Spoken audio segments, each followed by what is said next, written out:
처음에는 드럼 개인 레슨 하나로 시작했습니다. 정말 말 그대로 연습실 한 칸에서 시작한 일이었습니다. 그런데 몇 년이 지나고 나니 제가 실용음악학원 원장이 되어 있었습니다. 처음부터 원장을 목표로 한 것도 아니었고 사업을 해야겠다고 마음먹은 것도 아니었습니다. 그저 음악을 계속하고 싶었고 먹고 사는 문제를 해결해야 했을 뿐입니다.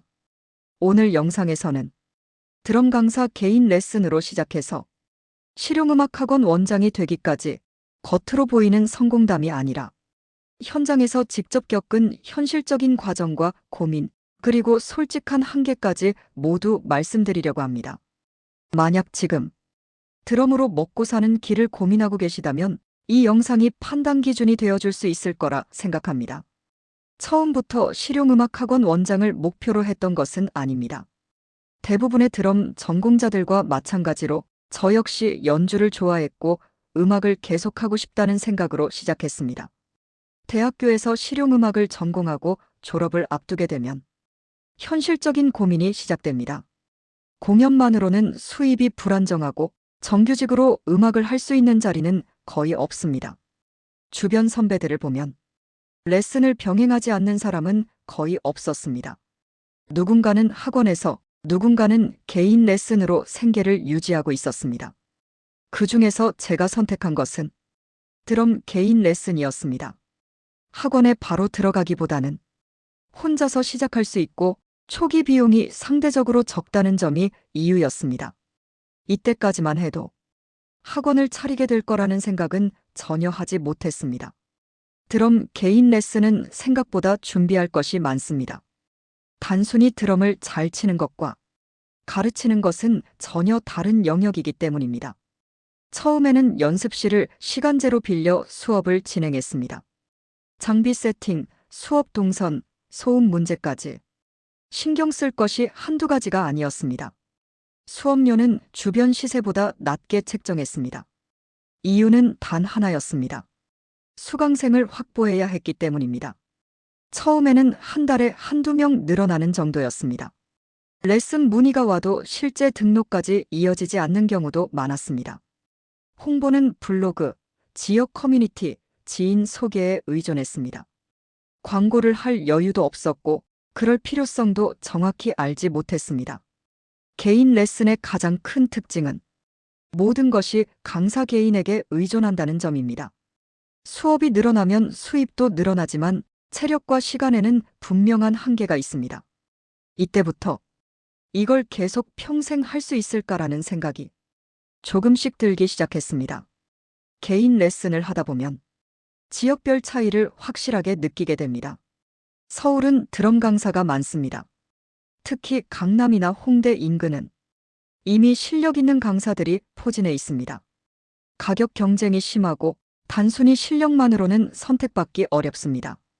반면 인천과 경기 지역은 개인 레슨을 선호하는 수강생이 비교적 많습니다.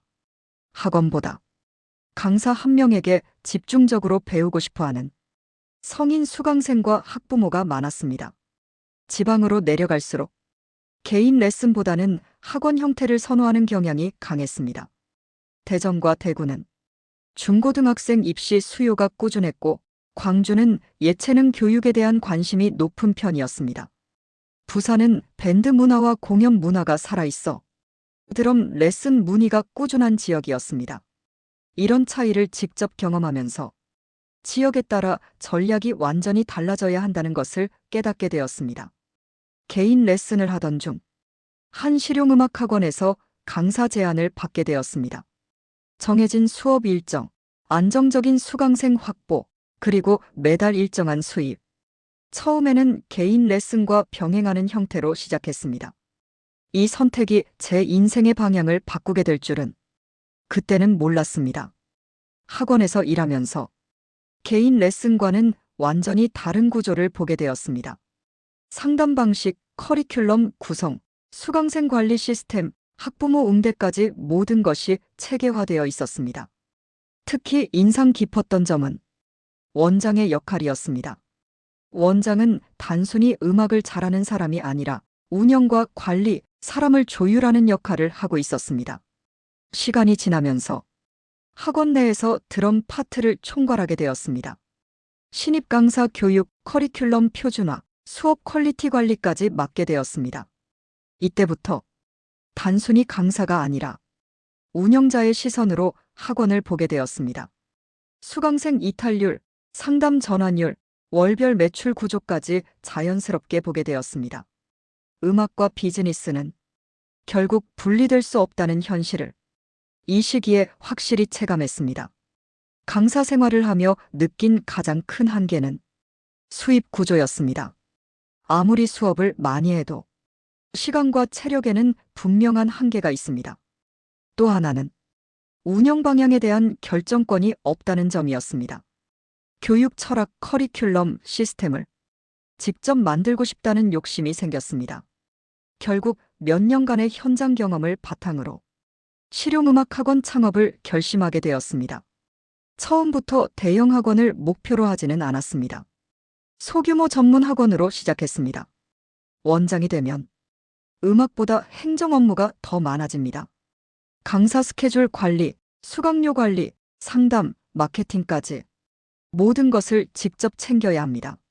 초기에는 원장이 직접 상담과 수업을 병행하는 경우가 많습니다. 체력적으로 쉽지 않지만 이 과정을 거쳐야 학원의 방향이 잡힙니다. 지역에 따라 마케팅 전략도 완전히 달라집니다. 서울과 경기 지역은 온라인 노출과 관리가 중요하고 지방은 소개와 지역 커뮤니티가 큰 역할을 합니다. 드럼 실력만 좋다고 강사가 되는 것은 아닙니다. 전달력, 소통 능력, 그리고 책임감이 더 중요합니다. 개인 레슨만으로 장기적인 안정 수입을 기대하기는 어렵습니다. 학원 창업 역시 준비 없이 시작하면 위험합니다. 하지만 현장 경험이 충분하다면 리스크는 분명히 줄일 수 있습니다.